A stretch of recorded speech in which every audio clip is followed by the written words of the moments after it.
Psachim Davav Amudbet, bonjour à vous tous. Hier, on s'est arrêté sur la discussion entre les Chachamim et Rabban Shimon ben Gamliel pour savoir combien de temps avant Pessah on doit apprendre les Ilchot Pessah. Et à partir du moment où on doit apprendre les Ilchot Pessah, eh bien, si on part en voyage, on doit d'abord nettoyer sa maison et brûler le Chametz. Si c'est avant 30 jours et qu'on n'a pas l'intention de revenir, alors on n'est pas obligé. Mais d'où viennent ces 30 jours? Donc, d'après les Chachamim, c'est 30 jours. D'après Rabban Shimon ben Gamliel, c'était 2 semaines. Maïtama de Tanakama. Quelle est la raison de Tanakama? On tourne la page. En haut, Shervé Moshe Omed de Pessah Rishon. Moshe Rabbeinu, il était le premier de Pessah Rishon, le premier Pessah. Donc, le jour de Pessah. Il y a des gens qui viennent et qui lui demandent, mais ils disent, nous on est Tmeim, qu'est-ce qu'on fait maintenant? Mazira Pessah Sheni, il leur a dit, n'ayez pas peur, vous aurez Pessah Sheni. Shenemar, Vayasum ne Israël et à Pessah, Bemoado. Ils ont fait le Pessah en leur temps vecti, Vayu Anashim Asher Tmeim Nefesh Adam. Maintenant, les gens qui étaient Tmeim parce qu'ils avaient enterré un mort, eh bien, eux, ils font Pessah Sheni. Donc, on voit bien qu'il faut les avertir à l'avance, un mois à l'avance de Pessah Sheni. D'accord? Maintenant, si on demande, mais non, c'est normal. Ils viennent demander. S'ils n'étaient pas venus demander, on leur aurait dit peut-être 2 semaines à l'avance, peut-être 1 semaine à l'avance. Qui dit que c'est 1 mois? Ils sont venus demander, on ne va pas ne pas leur répondre. Seulement quoi? Bien sûr que Moshe Rabbeinu était obligé de leur donner une réponse, mais il aurait pu leur dire, ne vous inquiétez pas, ou leur dire, il y aura un Pessah Sheni, mais il n'avait pas besoin de leur dire toutes les halachot. Et s'il leur a dit toutes les halachot, c'est une preuve qu'il faut dire la halachot 1 mois avant. Mais Rabban Shimon ben Gamliel, il ne sera pas d'accord avec ça. Rabban Shimon ben Gamliel, il te dira, puisqu'il a commencé à parler de Pessah, du Korban Pessah et tout, alors il aura parlé du Pessah Sheni, il aura dit comment il faut le faire si déjà. Mais sinon, il n'aurait pas dit. D'accord, très bien. Alors, Rabban Shimon ben Gamliel, toi tu dis, on n'a pas vu 1 mois. Très bien. Alors toi, c'est quoi ta raison? Moshe Rabbeinu, il était à Rosh Chodesh, il se tient à Rosh Chodesh, il parle au Bnei Israël. Rosh Chodesh Nissan, bien sûr. Ou Mazir à la Pessah. Il leur dit comment il faut préparer, il faut prendre un korban, il faut l'attacher au pied du lit pour le surveiller, etc. Il parle du korban Pessah. Rosh Chodashim. Il leur a dit, ce mois-là, c'est le premier des mois de l'année. Pessah, c'est le premier des mois de l'année. Vektiv dit Boel Kol Adat Israël. Donc on voit bien qu'il parlait à Rosh Chodesh, parce que c'est Rosh Chodesh que ça commence l'année. Vektiv de Boel Kol Adat Israël, les morts Beasor la Chodesh Azeh, le 10 de ce mois-ci, Vekrou Lachem, Vekrou Lahem Ish Selevetavot, et on prendra chacun un C par famille, Vegomer, etc. On va demander Mimaï de Bereshir Chakae. Qui te dit que il a parlé du Korban Pessah le 4, le premier. Peut-être que Rosh Chodesh, il a parlé le premier, et ça, c'est plus tard. Dilma be'arba be'yacha, ou be'chamisha be'yacha, peut-être qu'il était, il se tenait devant les Israël le 4 ou le 5, pourquoi pas le 2 ou 3? Marshall dit, parce que ça peut pas être le 2 ou 3, parce que le 2 c'était un vendredi, et le 3 c'était un Shabbat. Vendredi, on a vu qu'on ne doit pas déranger les Israël pour qu'ils puissent préparer leur Shabbat, et Shabbat non plus. On ne va pas les déranger. Que même Eliyahu Hanavi ne vient pas vendredi. Donc, Moshe Rabbeinu, c'est pas logique. C'est pas logique qu'il soit venu. Donc, c'est sûr que c'était ou le 4, ou le 5, ou le 6, ou le 7. Et la Maraba, Barshimi, Mishmed Ravin, Ameacha. Alors, il lui dit, il va prendre d'autres pas. Parce qu'ici, il n'y a pas de preuve. Vedaber Hashem el Moshe, et après Hashem a parlé à Moshe ben Mersina, et Beshana Hashelit, la 2e année, et Bechodesh Harishon, le 1er mois. Donc, à Pessah, encore une fois. Effectivement, Vayesum Israël est à Pessah, Vemoado, ils ont fait le Pessah en leur temps. Donc, quand est-ce qu'il a parlé? Au début du mois. Et c'est 2 semaines. Achanami, Mimaï de Beyashriacha Kaye, qui te dit que c'était au début du mois?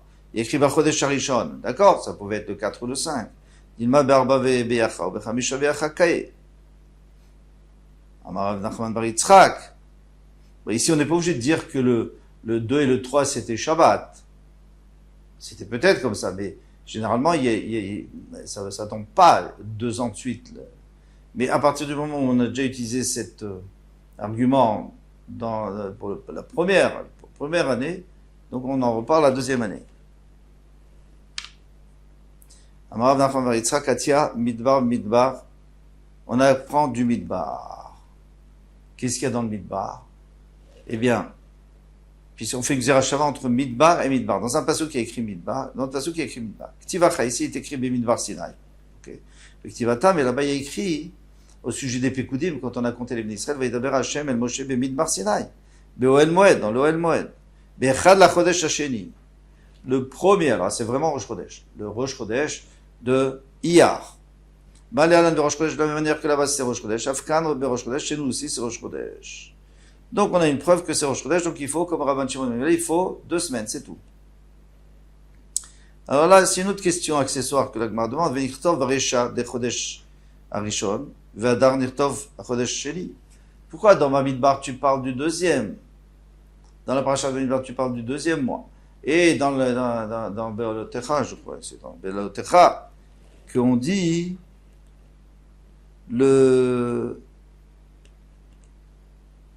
on dit le premier mois, donc Nissan. Mais Nissan vient avant hier. Amar Benashia, Bar Tachlifa Mishmederav, Zot Omeret, En Mudam Mecha Batorah. On peut apprendre d'ici qu'il n'y a pas d'ordre dans la Torah. Il est possible que à un moment donné, on nous parle du deuxième mois et plus tard, on nous parle du premier mois. Ça pose pas de problème. La Torah, elle n'est pas en ordre. Alors, on sort un peu du sujet parce qu'on a parlé de ça, de la Xarachava, du Midbar. Et là, Betreinyané, ça c'est seulement quand il y a 2 sujets différents, ou 2 parchiotes différents. Aval Bechad Idiana, mais si c'est dans le même sujet, Ma de Mugdam Mugdam, Ma de Meucha Meucha. Ma de Mugdam Mugdam, Ma de Meucha Meucha. Ce qui est en premier, c'est vraiment le premier, et ce qui est en deuxième, c'est en deuxième. Donc, en dernier. En tous les cas, tout ce qu'on a dit qu'il n'y a pas d'ordre, c'est quand c'est dans 2 sujets totalement différents, 2 parchiotes. Mais si c'est la même paracha ou le même sujet, alors à ce moment-là, il y a un ordre. Et l'autre est marqué, parce que si tu dis pas ainsi, si tu dis qu'il peut y avoir un désordre dans la même paracha, alors klal ou prat, en bichlal ma sheva prat. Alors on a un principe, que si la Torah nous dit un klal, elle nous dit par exemple, vous devez apporter un animal pour le Korban Pessah. Et après, elle nous dit un prat, elle nous dit attention, ça doit être un agneau. Donc, qu'est-ce qu'on comprend? En bichlal et la ma sheva prat. Quand on a dit il faut apporter un animal, c'était vague, c'était pas précis. Mais, puisque après elle t'a mis une précision, c'est pour te dire qu'on a le droit d'apporter qu'un agneau. Très bien. C'est un exemple que je vous donne. Il n'existe pas. Alors maintenant, si tu me dis que c'est pas en ordre, alors c'est peut-être le contraire. Dilma prat ou klalhu. Peut-être que c'est, si tu me dis que c'était en désordre, peut-être que le prat, il vient avant le klal. Et on va voir tout de suite, c'est plus du tout la même chose. Si tu mets le prat, si tu mets la précision en premier, tu dis d'abord il faut apporter un agneau, et après tu dis on peut apporter une bête, alors c'est fini, maintenant on peut apporter n'importe quelle bête. Dilma, prat ou klalhu, peut-être que c'est un prat et un klal, puisque c'était en désordre. Comme chez nous, c'est en désordre, puisque le premier mois, il est après le deuxième mois. Vetou, exactement la même chose pour le contraire. Prat ou klal. Si j'ai un prat ou klal, donc j'ai d'abord une précision et après une généralité. Naase klal mosaf à la prat. Donc la généralité, elle va rajouter sur le prat. C'est-à-dire tu peux apporter d'autres bêtes. Dilma klal ou pratou, peut-être que c'était l'inverse, mais c'est juste parce que c'est en désordre. Et il y avait d'abord un klal et après un prat. Et dans ce cas-là, on va d'après le prat, on va d'après la précision. Alors, c'est pas possible. Tu peux me dire qu'il y a un désordre. Yachi, afilou. Alors, si c'est dans le même inyan, oui, mais si c'est dans 2 inyanim, deux inyanim différents, en ce cas-là, plus le klal ou prat. On fera plus un klal ou prat. Ni un prat ou klal d'ailleurs. Puisque c'est 2 parchiotes différents, 2 inyanim, 2 sujets différents, on fera plus. Yachilu afilu betrenyan enami. Alors lui il demande au contraire, lui dit, dans ce cas-là, comment on peut faire un prat ou klal dans deux sujets différents? Alors ça va bien d'après celui qui dit qu'un klal et un prat qui sont éloignés l'un de l'autre, on ne peut pas faire, on peut pas les juger, c'est-à-dire on ne peut pas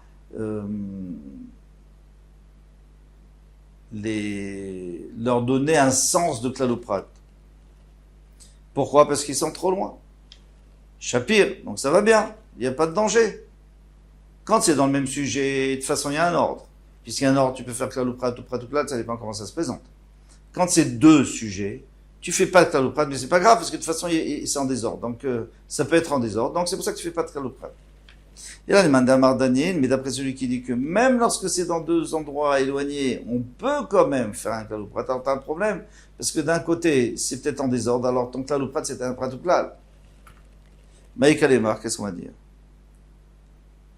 La Gemara répond à Filou Madame Ardanin, Anemili Bechadinyana.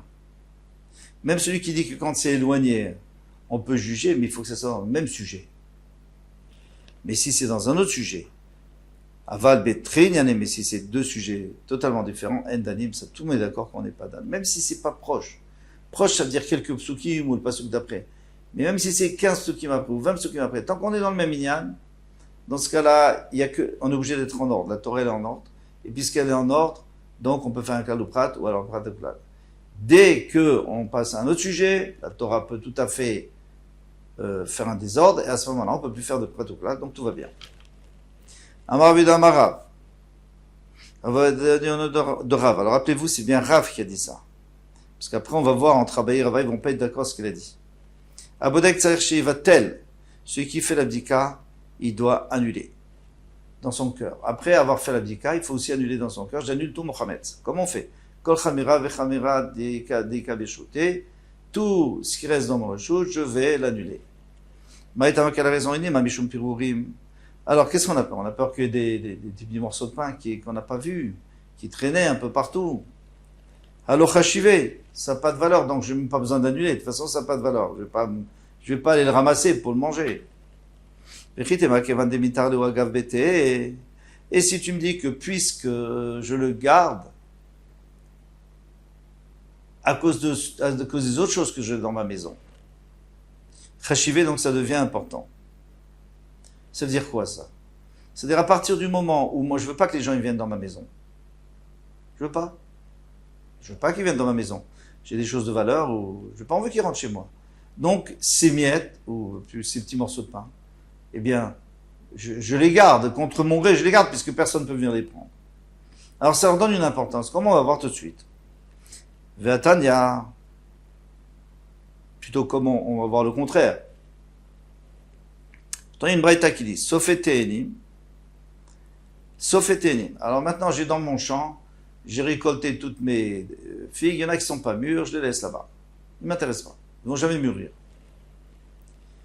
Mais lui, il garde son champ parce qu'il veut pas que les gens rentrent, parce que maintenant, après les figues, il y a les raisins qui poussent. Sauf un avim, ou alors, la fin de la saison, il reste quelques grains de raisin, des grappes de raisin qui ne mûrissent jamais. Mais moi je garde mon champ des makshaot ou des madlaot. Pardon. Mikshaot ou midlaot, c'est quoi? Alors, dlat, c'est des courges. Et makshaot, c'est pas vraiment les courges, c'est si vous voulez, les plantations de courges et les plantations de courgettes. Bisman chez Balabait. Alors ça pousse plus tard. Donc je garde à cause de ça, je garde mon champ. Bisman chez Balabait makpid alem asurim, mishum gezel. Si lui tient à ses raisins ou à ses figues qui mûrissent pas, il y tient parce qu'il veut faire quelque chose avec. Alors asurim mishum gezel, tu n'as pas le droit de les voler. Si tu les prends, c'est du vol. Chavim b'maaser. Et si on les récolte avec sa permission, mais il faut prélever le maaser parce que c'est pas ifker. On a dit que ça s'appelle pas ifker. Bisman shen balabait makpid alehem, mais si le balabait il n'est pas makpid dessus, mutari mishum gezel ou pturi mishum maaser. Dans ce cas, tu peux les prendre. et c'est pas tour du maaser. Et tu prends pas le maaser parce que c'est efker. On n'apporte jamais le maaser sur efker. Donc tu vois très bien que lorsque le balabait, même s'il garde son champ pour autre chose, mais ça, il n'en veut pas, eh bien c'est efker. Alors pourquoi chez nous, quand on a vu que toi, il y a des morceaux de pain qui traînent, tu les as pas trouvés, mais tu les as rendus efker et tu les veux pas du tout, alors pourquoi on dirait pas que c'est efker? Rava dit Gzera Shema Imtsa Gluska Yafa Vedate il avait. Peut-être que pendant Pessah, il va trouver un beau pain. Alors pas par terre il y a des miettes. Il va trouver dans un endroit qu'on a caché. Et lui, il l'a pas trouvé. Il a cherché partout, il l'a pas trouvé. Ou pire que ça, les gens, ils se sont dit, tiens, je vais mettre ça dans mon armoire. Mais tout le monde sait qu'on met pas du chametz dans son armoire. Donc il a dit, oui, mais si on va me le prendre, alors je vais mettre dans mon armoire. Et voilà. Donc il n'a pas cherché là-bas, puisqu'il n'était pas obligé de chercher. Puisque c'est makom shen, machnisim pour chametz. On ne rentre pas du chametz. Alors la grand-mère te dit, d'accord, alors à cause de ça, il faut être mévatel. Donc moi maintenant, avant Pessah, j'ai tout vérifié, je ne l'ai pas trouvé, mais peut-être qu'il y a quand même quelque chose. Donc je dois être mévatel, je dois annuler dans mon cœur. C'est très joli, c'est une bonne réponse. Mais la grand-mère demande, non, elle continue, elle demande, les vatelés. D'accord, alors si je trouve, j'ai qu'à faire bitou, j'ai qu'à l'annuler. Dit, les batarisura. Peut-être qu'il va le trouver après que c'est assou. Après que ça soit assaut. Et s'il trouve après que ça soit assaut, alors maintenant, il y a deux possibilités. Annuler, tu peux plus. C'est trop tard. On peut pas annuler parce que comme c'est assaut, ça s'appelle plus que c'est dans ton reshoot. Tu peux pas l'utiliser. Donc ça s'appelle plus, tu peux plus l'annuler.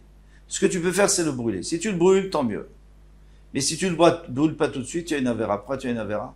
Parce que finalement, tu as trouvé la chose. Tant que tu l'avais pas trouvé, bon, en vérité, la vérité. Pourquoi tant qu'on n'a pas trouvé? C'est une bonne question, ça. Pourquoi tant qu'on n'a pas trouvé, on n'est pas chayav? Mais si tu es chayav, béshogeg, disons, tu n'as pas fait exprès, mais tu es chayav quand même. Eh bien, Tosfot nous dit que non, il y a écrit Bali Matse, Bali Rebanatse. Tu l'as pas vu, tu l'as pas trouvé, il n'y a pas de problème. Ah, maintenant tu le trouves, alors il faut tout de suite le brûler. Et si tu attends une seconde, alors tu fais un ISO. Une seconde, une minute, alors tu fais un ISO. Alors pour pas qu'on arrive là, il faut d'abord l'annuler. Le Ran, il dit autre chose. Il dit que le fait que je ne trouve pas, je suis pas tour que si j'ai vérifié. Pourquoi? Parce que la Torah te dit, à partir du moment où tu as vérifié, une chazaka, une présomption qu'il n'y a pas de tramès, donc tu n'es pas tour. Mais si quelqu'un n'a pas vérifié, de toute façon ici il n'y a pas de nafkamina, parce qu'ici, il vérifie. Alors, mais il peut y avoir un cas où quelqu'un n'a pas vérifié, et dans ce cas-là, il est chayav même s'il ne trouve pas. Parce que c'est là.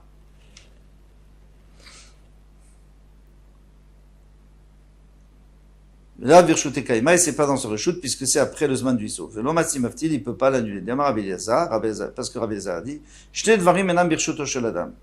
Il y a deux choses qui ne sont pas dans le domaine de l'homme. Vasana Katouf Keilu Birshuto. Et le Pasuk, la Torah a dit que c'est dans ton reshut. C'est pas dans mon reshut, mais c'est comme si j'étais dans mon reshut et je suis chayav chazvisham. Veloen, et voici les deux cas, Bor Birshut Arabim. Quelqu'un qui creuse un puits dans le Arabim. On est d'accord que c'est pas lui le Birshut Arabim. Et pourtant, il y a écrit Baalabor Yishalem, le propriétaire du puits. C'est-à-dire que la Torah te dit, ce n'est pas à toi, mais tu es chayav, comme si c'était à toi.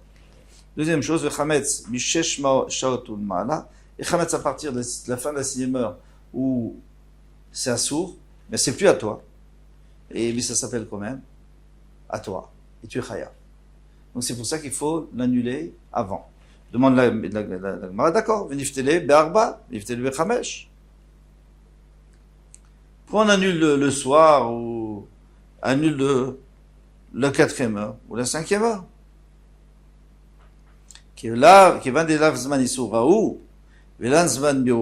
Puisque c'est pas le moment du Issour, ni le Zman Biur, ni le moment où on s'en débarrasse, il m'a pas chavé le mevatelle. C'est simple. Il y a deux moments où je sais que je suis sûr que je vais être mevatel. C'est quand j'ai ma agada ouverte le soir et que je suis en train de vérifier le chametz et il y a écrit là-bas kol chamira vechamia tout, puisque je suis en train de le chercher pour le brûler. Donc je pense que si j'ai pas trouvé, je veux annuler. Donc là c'est très bien. Il y a une deuxième, mais il y a un problème, c'est qu'il y a du chametz que je vais garder exprès pour pouvoir le manger demain. ou même je vais acheter de la baguette demain matin. Alors, je dois le refaire au moment du biour, au moment où on brûle le chametz. Donc c'est pas la 4e heure. Parce que la 4e heure et la 5e heure, on peut encore en profiter. Donc c'est à la fin. Et ça, on va voir la suite de l'Agmara. Quand est-ce qu'on doit faire une 2e fois? Kol Touf. À bientôt. Zrat Hashem.